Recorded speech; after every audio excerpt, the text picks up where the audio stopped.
All right, welcome back to the regular exclusive.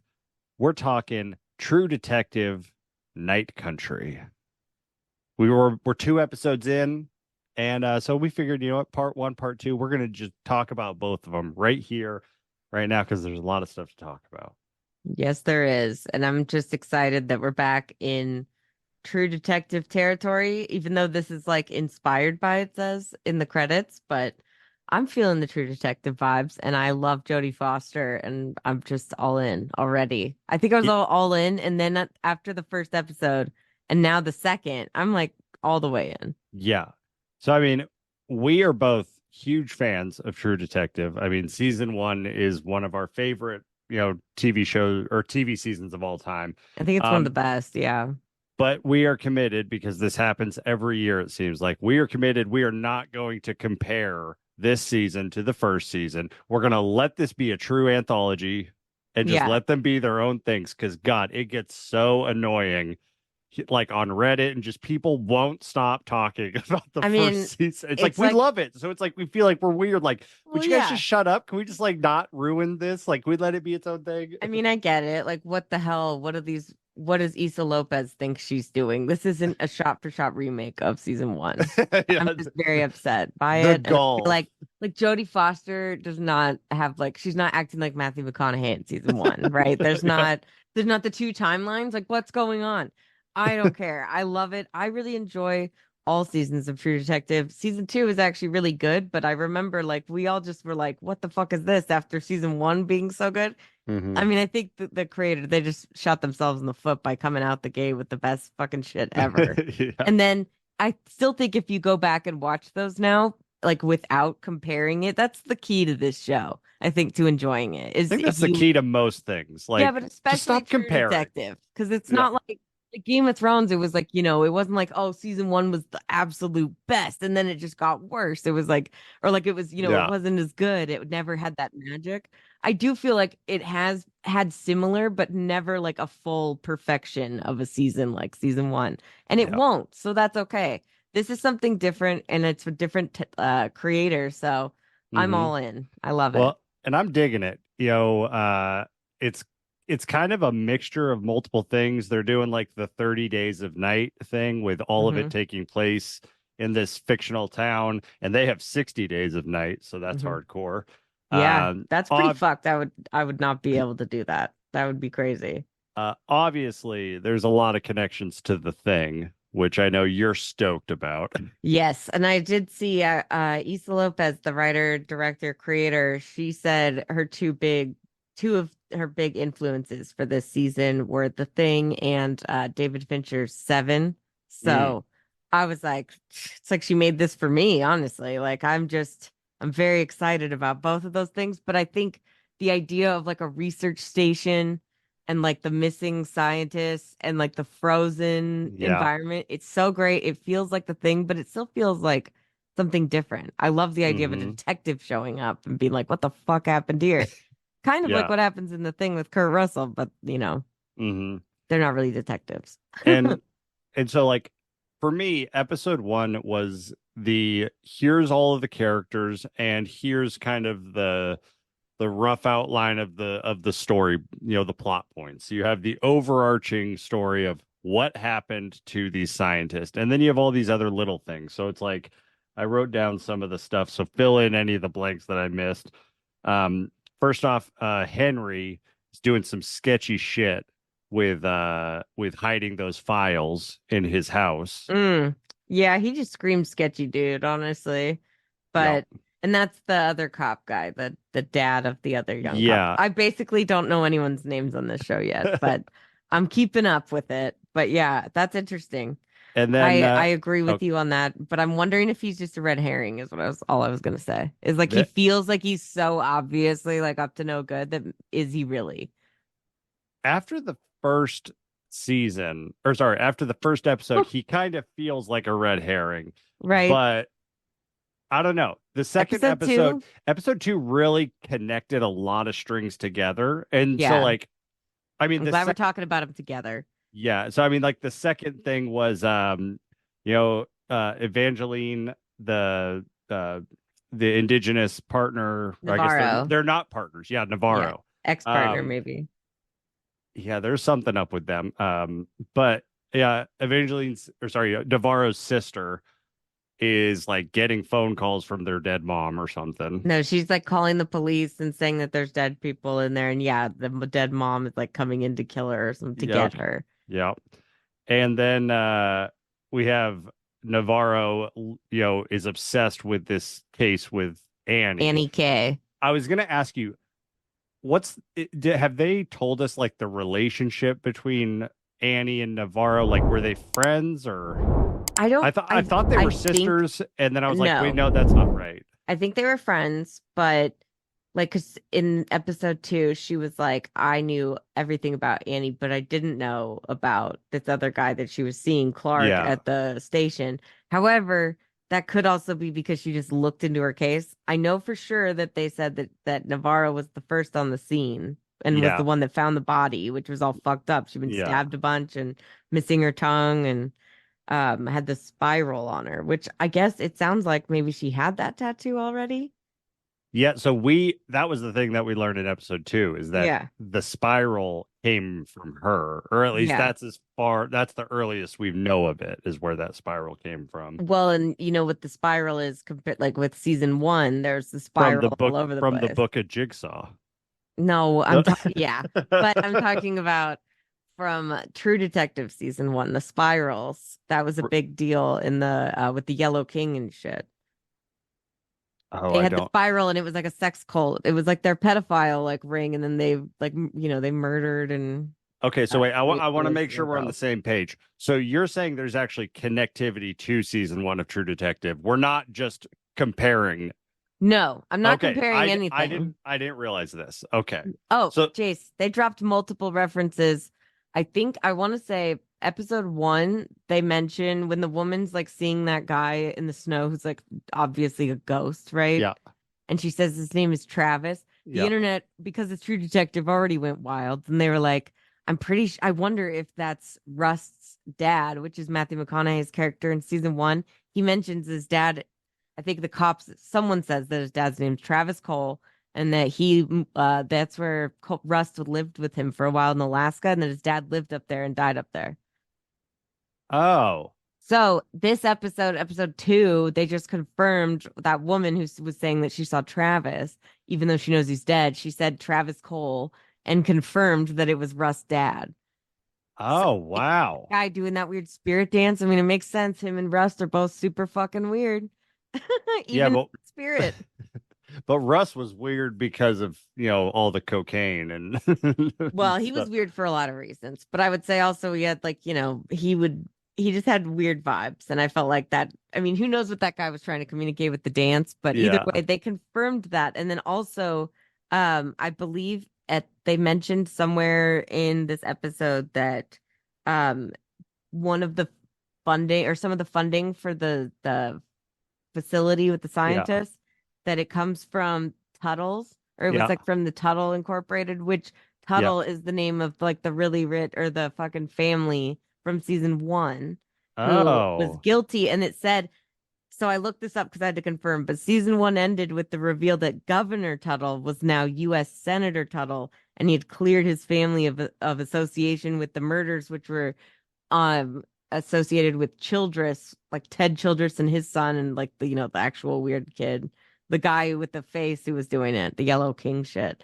So it was like Jesus. a different last name, and they were able to bury it. So it sounds like he has even more power now to like have more of a spread. So it could be connected to his fucking child pornography ring, sex ring, whatever the fuck it was. So Ritual murders. do you think they're actually like connecting these, or do you think these are like Easter eggs? So that's what everyone was saying, but I feel like some of these things are like I mean the fact that they confirmed this episode that it was Russ's dad, I feel Yeah. like that's a huge connection. They wouldn't just throw that in for no reason. I mean, he Yeah. like Alaska's pretty fucking big. A guy named Travis could live anywhere there. You know what I mean? To put him Yeah. in this town and to have him be this spirit that was guiding her to the bodies, it felt very like intentional. You know what I mean? And then Yeah. also with the Tuttle drop, I'm like, okay, I don't know if it's necessary, like necessarily super connected. They mention the like season one case and like the sex ring and like the spirals in season three, but they just mention it. Like Mm. they don't say it. It's not actually connected to the case. So I don't know, but I'm just saying it feels like a couple of them. At first I thought people were crazy, but episode two made me feel like maybe they were right. I don't know, I guess. It could Well, have to do with that weird cult ritual shit. well, I'm glad that you are keeping up with all this because it's been a long time since I've watched season one. And the main reason that I haven't watched it, I've never went back and watched it before a new season comes out. And the main reason is because I know if I watch it and then watch the new season, I will immediately compare it. Mm. So, Yeah, you know what you should do is what I did is I watched seasons one through three and then the new one. So that good really Lord. cleansed my palate. It wasn't like I was going from season one right to the new one, you know? But either Uh, way, I do think like there's a lot more connections than I was like, who knows? But I feel like it's got to be something. I think the overall case will not be like 100% the Tuttles. That might just be a coincidence.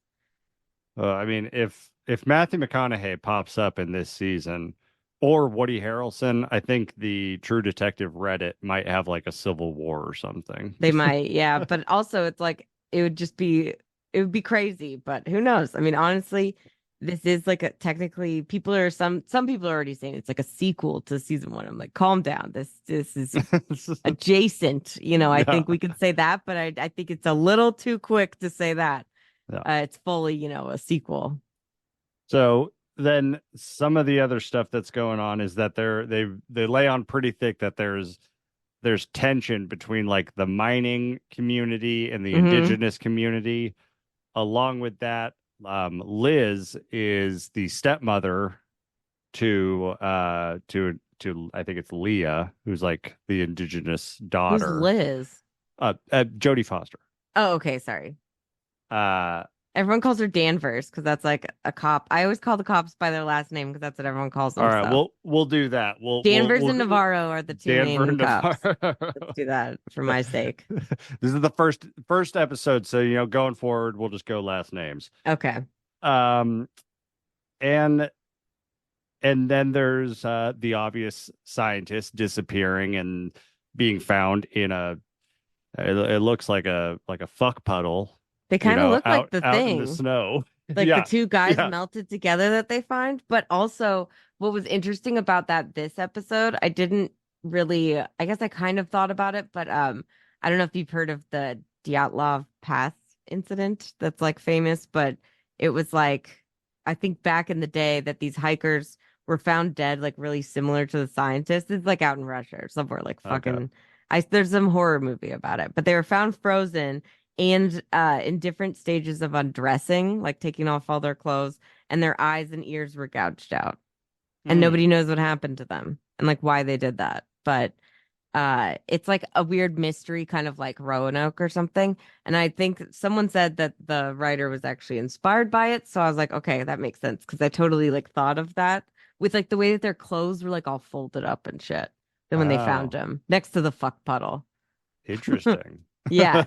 So Okay. I don't know if it's like, I mean, nobody knows what happened there. Obviously, it's probably not like they were possessed or something. Who knows? But maybe it's like they keep talking about with the mine and the native, like with the indigenous people Yeah, with the water being yeah, bad. And that yeah, maybe like some weird microorganism that they were trying to study got out. I mean, it could be like the thing, but it's just a disease of the water that makes you like all yeah. fucked up. Who knows? I loved Or I don't know. I loved when Danvers was talking to the science teacher or Hmm. the geology teacher, and Yeah. is like they're drilling for microorganisms to cure regenerative disease. She's like, "Fucking English, please." Like, Yeah. Please, exactly. For everybody else in the audience who is not a fucking yeah. scientist. I did think it was interesting though that this episode confirmed that the guy, like, because all we see of the scientists before they disappear is like, them like being normal. And that one guy, Clark, who's wearing the same coat as Annie K, the Mm, victim from like what, 7 years ago. yeah. He's like shaking, like having a seizure. And then he says she's awake, and then that's it. And Mm-hmm. then this episode, they show the same video because the guy was fucking doing a video on his phone, and there's a big flash. So it's like, what the Yeah. hell was that? But they don't find Clark's body at the end of the episode. And that was what was nuts is that not only like it seems like he had a connection, obviously, like a secret relationship with Annie, the victim, but that also he supposedly is not dead. So he could be fucking the killer. Yeah, I was Not gonna that he's ask. having sex with the killer. I just want to clear that up. He's not fucking the killer. He might be. I don't know. But maybe, I There, mean, maybe there's somebody else. I don't know. there's a lot of fucking in this show, so There it he is. could Yeah. be fucking the killer. Hey, But fucking Woody Harrelson fucked everybody in season one. So I think we can spread it around.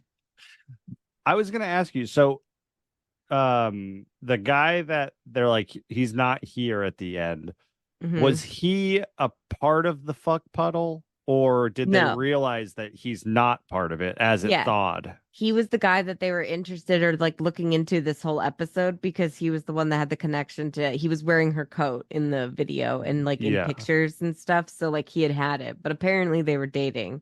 He also was the one who rented that trailer. Yeah, yeah, yeah. So like they Okay. just found out they were suspicious of him. And then when they finally thawed most of the guys, he was like not there. So they're Yeah, like, okay, so he's alive and he might be the fucking killer.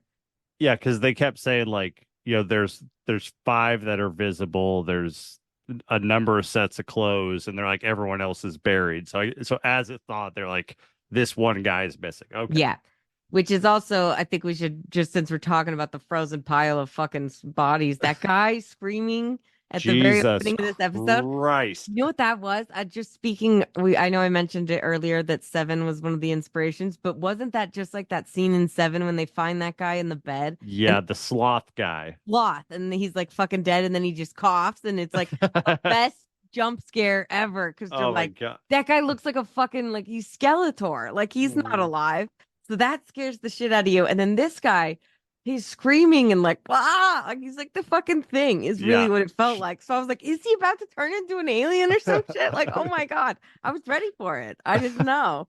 Plus, they showed the Thing DVD in episode one. There's like when she's looking like at the TV and trying to turn it off because Ferris Bueller won't stop. Yeah. There's like a giant like the close up shot just shows the Thing DVD. Oh, So I'm okay. like, yeah, maybe there could be a fucking alien. Who knows? I don't know. I mean, True Detective until now has not really been supernatural, but hey, fuck it. Well, that's one thing I really like about this season so far is they're in the first two episodes, they're really playing around with science and like spirituality. And like they're like juggling both of them. And I'm like, I really hope they land this because I really love where this is starting.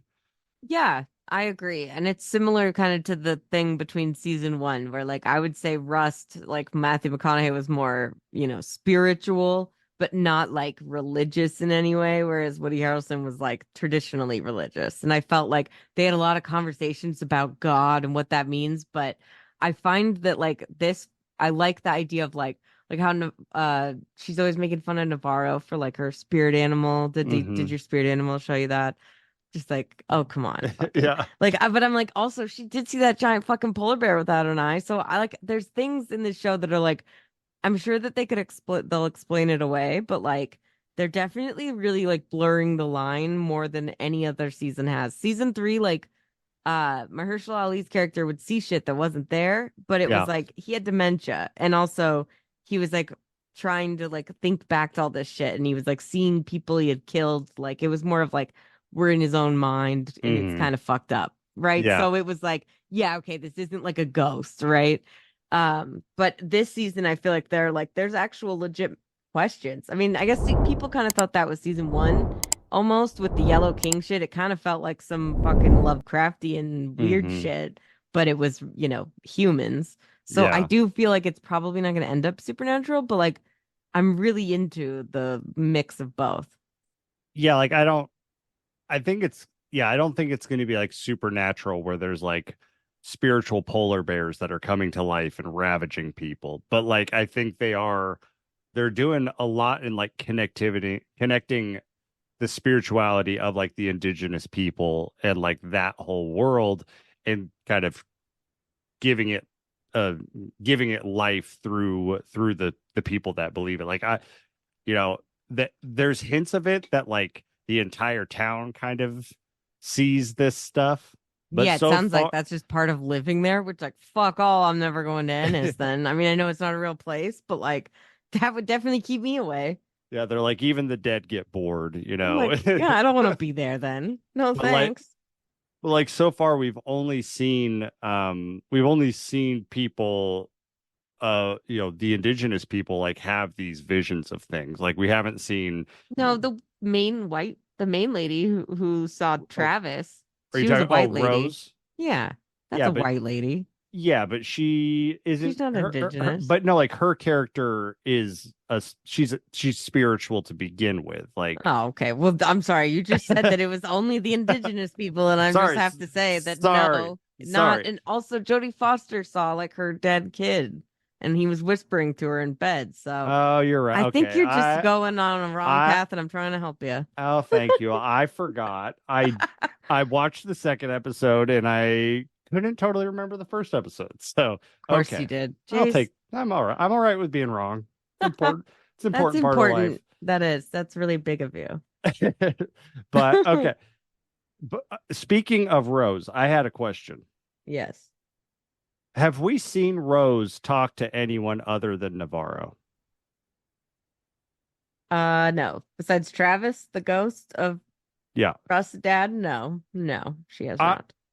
You think she's a ghost? I'm getting ghost vibes from She her. called the fucking cops. She's the one who You're called in the right. body, I Chase. know. How many more I'm just getting ridiculous things are you vibes. gonna I'm throw getting me? Just vibes. throw more balls at me and I'm just gonna fucking knock them away. See, What else do you this is got? why I bring it to you because I know you have the answers. I'm gonna shut that down right now. No, it's okay. This is fun. Yeah. But yeah, I mean if you came here for in-depth analytical analysis, you came to the wrong place. But No. Yeah, I will say there is some story from like Edgar Allan Poe and like fucking Jules Verne that has to do with the Solal station. If you want critical analysis, look up that shit. That well, probably has some connections to this stuff, but I'm not gonna fucking read that. so I do have a little bit of analysis. Oh, Not mine. okay. My wife was telling me about this, and I thought it was very Oh interesting. shit. So the opening scene of the entire show with the caribou and Mm-hmm. they run off the cliff. Mm-hmm. When I saw that, I was like, "Oh, interesting, herd mentality." You know, that's interesting. She's like, "No, it's actually more like lemmings." And I'm like, "What do you mean?" And she's like, "These little animals, lemmings." And she told me about, in the 50s, Disney came out with this documentary, the Alaskan documentary, Alaskan Wildlife, and they said lemmings, these little Arctic rodents, it was a natural phenomenon that they would commit mass suicide by jumping into the ocean and they would die. And that's where like the lemmings theory came from. Turns out that was all a lie.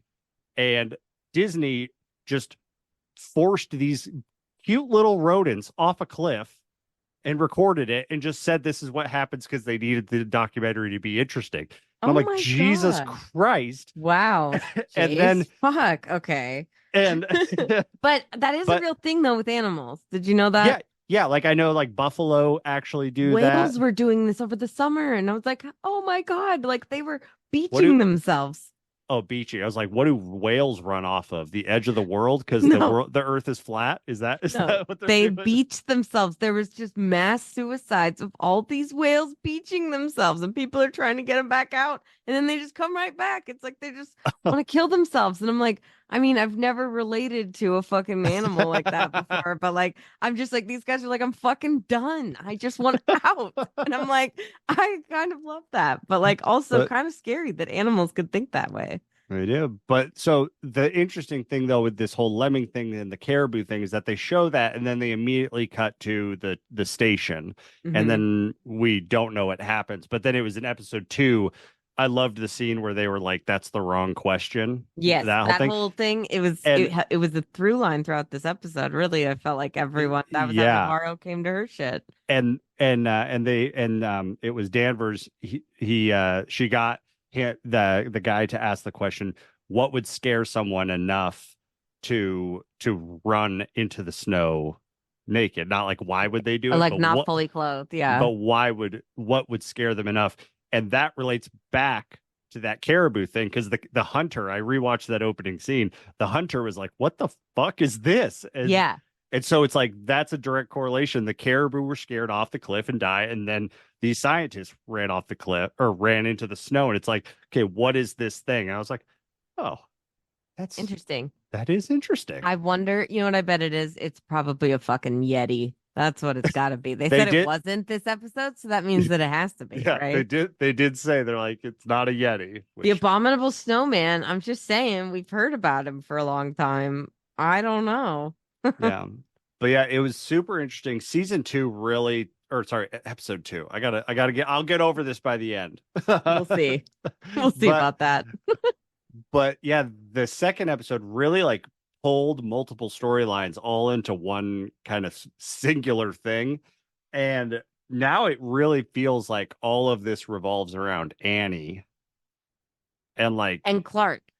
Annie yeah, and Clark, honestly. Which Clark is notably another character name from The Thing, right? oh, Clark is the one who has all the dogs, and that they suspect at the very beginning who, like, he was the one spending time with the dog who was actually the Thing for the longest, so everyone's suspicious of him. But he's actually not the Thing when they check him later after he's dead. So, interesting thing, could this Clark, be the same kind of a deal? I don't know. where he's not the thing. He's not really the villain. He might just be looking super guilty, and maybe they'll find his body somewhere else. I don't know. I just know if they're really inspired by the thing, I'm gonna be very unhappy with whatever happens to that beautiful husky.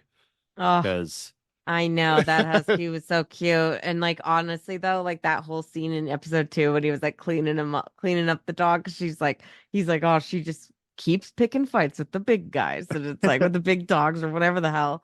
And she was just whining the whole time, but it was so cute. And my dog was just flipping the fuck out. It's like, oh, he just lost his mind. But honestly, that husky was so cute. I really hope nothing happens to it. Because yeah, all the huskies in the thing, nothing good happens there. So if they're going that way, oh boy. But let's hope the dogs are okay. I'm okay with the people being turned into a weird jelly mass of flesh screaming, but yeah. not dogs. All right, so these first two episodes, feeling good? Yes, I'm feeling like I love that, like I feel like a lot of things that I already had ideas about in episode 1, I don't feel like okay, everything in episode 2 proved it. If anything, it gave me more questions, but like more different ideas. Like it's expanding stuff, I felt like. You know what I mean? Hmm. I feel like everyone was pretty like after the first episode, it's like, okay, so very similar to like, like we said, the Dyatlov Pass incident with those people who did that. Also like the thing they even go to that abandoned station, like what the fuck happened, and find that mass of people in the snow. It feels very similar, but like honestly, it's like they're all the comments about the water being weird. I feel like there's got to be Hmm. something with the poisoning of the water, some weird microbe. I mean, that shit you don't fuck around with, basically. Yeah, it seems like they're already kind of laying the tracks of the past coming up again. They're like there's protests that are going to start up again. Exactly. It sounds like, The daughter, she had the permanent marker, like the temporary tattoo mm-hmm, of those people. So it seems like there's a whole lot of that tension coming mm-hmm. back, and it's going to Yes, play a big part of it. And I'm wondering if I'm wondering if there's going to be another murder, like there has been like another murder in Savannah. Sorry. I always think of that whenever someone says there's been a murder. But like, I wonder if Danvers like really intense response to seeing her daughter with the lines. Like, I wonder if Danvers is worried that like her daughter could be a target. Mm, probably because in the preview for the season, they showed that like she was protesting the mine with people Yeah. and then she was getting all upset. So yeah, it sounds like, I mean, it feels like a very timely thing, but it makes sense that like, there's going to be a big conflict over that. I mean, the preview for the next episode showed a guy with a fucking shotgun walking near the mine. So who knows Yeah. what the fuck's going to happen, but it's not going to be good. And I do feel like around episode 3 or 4, there's always some big shootout on True Detective. There always Mm, is. yeah. So Who knows? Maybe that's coming up next. There's only 6 episodes this season, so it's Okay. probably going to be So it's a going to little bit. happen fast. Yeah, but I just want to know. I think the thing I'm most interested about, there's like two things, and they didn't touch on it again in episode 2. But in episode 1, when Jodie Foster's like walking through the place, she finds the like whiteboard with all their like, fucking data, and it just says, "We are all dead." And it's like, was that because someone was looking at the data going, "Oh shit, we're fucked over because this thing like got out and now everyone's gonna get infected?" Or did someone write that? Like, or I don't know, like who would write that after they were dead? Did Clark fucking write that? I don't know. Oh, yeah. It's interesting, right? Yeah. So that was something I was super excited about. But then I think after the opening of episode 2 with the guy fucking screaming and being still alive somehow, I can't Yeah. wait to hear what that guy's got to say. Like because I know he's in like an induced coma, which makes sense. But it's like when he wakes up, is he going to even tell you anything? They never usually are helpful in a detective show. Whenever someone gets released, they're always insane. So I mean, rightly so. But Yeah. How did what's that he guy got to? live? Yeah, he's been out there. I mean, it's been like 3 or 4 days they found him after, I think it's been 4 days. But I think one thing to note with the water connections too is that the guys have been missing for 3 days. And then that's when, like, I think Annie's brother, when Navarro was over there talking to him, he said the water went bad 3 days ago. I don't know. Hmm. Maybe it's not just the mine. I'm not sure. Maybe the scientists are drilling and they hit something in the Hmm. water. Or I'm wondering also too if like maybe the other scientist guys like killed Annie and that's why this guy decided to take revenge. But it seems like a crazy fucking revenge. Maybe he just went insane and then did revenge. Yeah, I guess we'll find out. I guess we'll find out, but we've got so many good questions and it feels good to be back here with you theorizing about a show. It's been a Yeah, minute. it's been a little bit, but yeah, we'll get back on it next week after episode 3. Don't forget to like and subscribe. We out here.